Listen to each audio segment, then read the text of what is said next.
He called, I think he called some of them, and at least one member of the majority was, candid enough to admit to him na pasensya ng SP kasi may nakiusap sa akin taga-minority.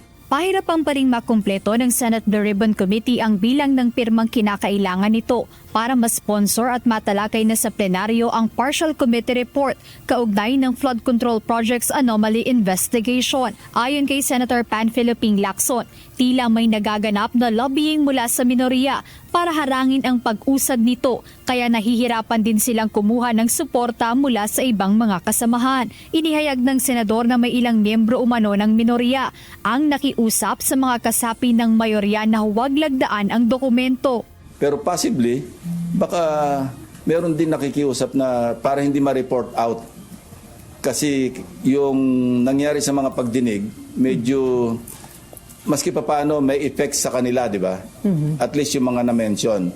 So kung i-report out pa ito at mame-mention na naman, yun lang ang iniisip ko. Kaya possible na, hindi lang possible, talaga may nakiusap at least one from the minority, nakiusap sa at least sa isa sa majority na kung pwedeng wag magpirma. Sa huling datos, 7 pa lamang ang nakakalap na lagda ng komite at kinakailangan pa nito ng 2 o higit pang pirma bago formal na ma-file sa Bills and Index Division ng Senado. Dahil dito, nanindigan si Senator Lacson na hanggat hindi kumpleto ang pirma, hindi siya papayag sa anumang interpellation o pagtatanong mula sa kanyang mga kasamahan.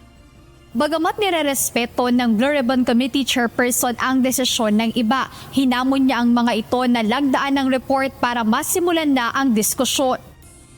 Binigyang halimbawa rin ni Senator Lacson ang ginawa ni Senator Erwin Tulfo na pumirma sa kabila ng pagkakaroon ng mga hindi sinasang-ayunang punto sa report para lamang magtuloy-tuloy ang proseso. Kasi sinabi ko na until then or until I gather the necessary signatures para makapag-report out ako, I'm not yielding the floor.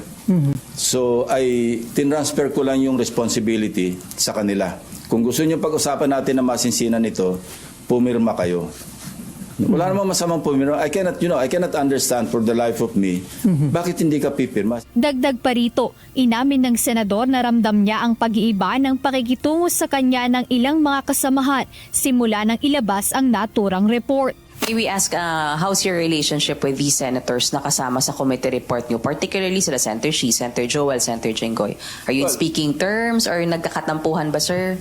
I will not blame them, but I have a duty to perform. Kasi kung puro pakikisama na lang all the way, wag na lang tayo mag-hearing. Di ba? Maintindihan ko naman where they're coming from. Yung iba, parang hunus-dili na bumate, yung iba hindi ako kinakausap. Nilinaw naman ni Senator Lacson na ang anumang nilalaman ng Blue Ribbon Committee report ay magsisilbi lamang na rekomendasyon sa Office of the Ombudsman at Department of Justice. Ayon sa senador, ang mga dokumento at ebidensyang kanilang nakalap ay maaaring gamitin ng mga nasabing ahensya sa kanilang sariling investigasyon hinggil sa flood control project scandal matapos ilabas ang partial committee report sa pamamagitan ng privileged speech. Tiniyak ni Senator Lacson na bagamat wala pang tiyak na petsa kailan ang susunod na pagdinig ng Blue Ribbon Committee hinggil sa flood control project scandal, magpapatuloy sila rito. Jed Neresina, UNTV News and Rescue. Diyos ang aming sandigan, serbisyo publiko ang aming pinahahalagahan.